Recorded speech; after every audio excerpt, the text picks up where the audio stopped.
The Record Store Day list for 2024 just got released, and here's what I'm most excited about. Giant orange records.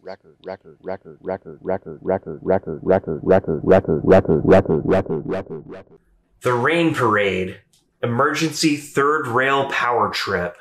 I'll say I love this album of early 80s neo-psychedelia, and I've never seen an original copy anywhere, and they're getting kind of pricey these days, being listed anywhere from $50 to $120 on Discogs as of February 2024.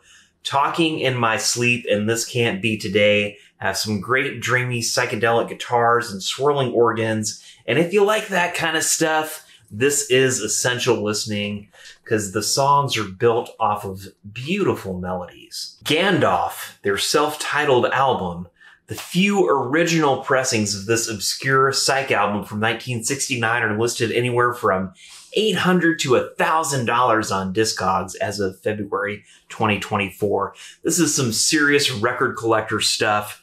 And there have been a few reissues, and they're also listed on Discogs at well over $100. So it'll be nice to have this one at hopefully an affordable price. Hang On to a Dream is a Tim Hardin cover that's taken to a whole nother level here. And I can't say I've listened to this album a whole lot because streaming is just not as fun as vinyl, but it is very highly sought after.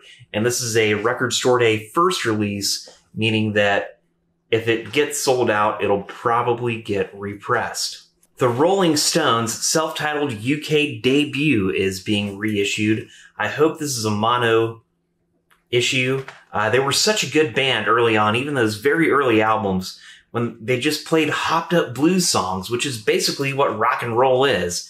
And like I said, I really hope this is a mono reissue because the early Stones sound so good in mono. Prince Buster, back to where it all began, the Blue Beat years. Awesome reggae that predates Bob Marley. This stuff is the jam. I love 60s reggae. I just wish they had the track Freezing Up Orange Street on there. It's not listed, unfortunately, but I'll be on the lookout for this one. The Ramones' Sire 1975 demos. I've read about these demos in the book Please Kill Me, and maybe heard a few of them as bonus tracks on some of the early albums and their, bonus tracks, extra releases, whatever. But do you always want to know how the sausage is made? I don't know. Maybe for one of my favorite bands, yes, it can be cool to see the process. And as a musician myself, I see what they've gone through to get there. The Mighty Lemon Drops Ricochet 80s English jangle pop. Sign me up. I haven't heard this album, but I have their second album, and it's a really cool listen. It's just, jangly guitars. Its main influences seem to be garage rock with jangle pop guitars and chimey melodies. Definitely has some Jesus and Mary Chains meets Echo and the Bunnymen type vibes. Siouxsie and the Banshees Nocturne. This is a live recording from 1983, picked by the band members themselves. This is a reissue of the original, and it's a double album that was recorded at the Royal Albert Hall.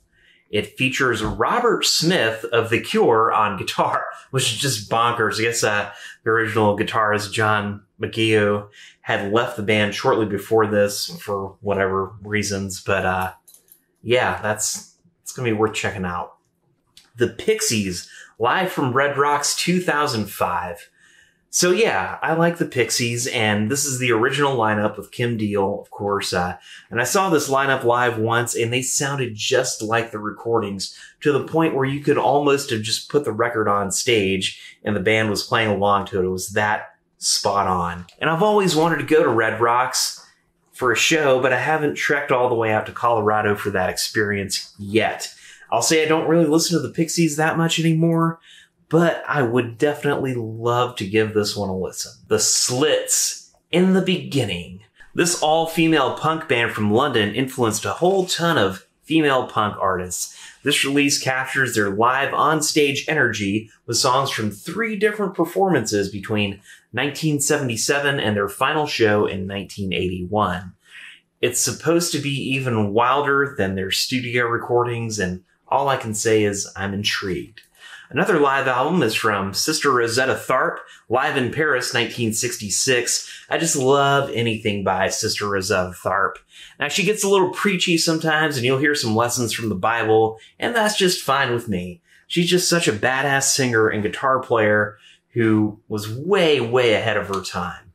Oh, geez. Punk 45, kill the hippies, kill yourselves, the American nation destroys its young. This is on Soul Jazz Records, and now this just sounds like a badass compilation of underground punk rock from 1973 to 1980. You'll get some Angry Samoans, Iggy and the Stooges, Flamin' Groovies, the Heartbreakers, the Urinals, and many, many more. And this thing was, I guess, originally issued in the UK about a decade ago, and on Discogs, there are no copies for sale in the United States right now, so you're going to have to pay overseas shipping, which is really freaking ridiculous. So that'll be a welcome record store day release. Then we have the Yardbirds, Psycho Daisy's complete B-sides. Well, gosh, I'll take an LP full of Yardbirds B-sides any day.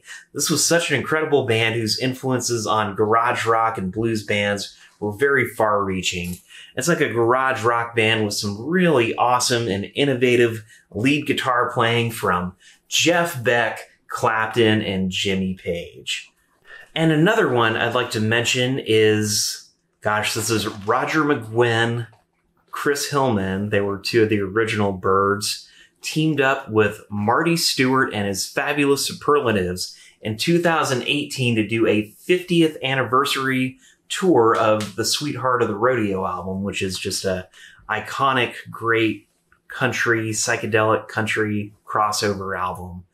And I was not able to go to that tour, but some of my friends were there and they said it was just absolutely superb. One of the best things they've ever seen. Marty Stewart and his Fabulous Superlatives are just such an incredible band of like top-notch players. So that will be, I don't know, since I wasn't there, I don't have quite the emotional attachment to it, but I do love Sweetheart of the Rodeo. I think I have the 1970 repress of it, so maybe I'll eventually get the original first press, but for now, my copy will do. But I imagine for the people that were there at that concert, it would be lovely to have that on vinyl. As always, don't waste all your money on record store releases. There's a lot of hype, a lot of buzz. Maybe pick one or two of your favorites, or three. Again, my top two are Gandalf and the Rain Parade, and everything else would just be a nice bonus. But, you know, just save your money for records that you've been wanting to buy for a long time.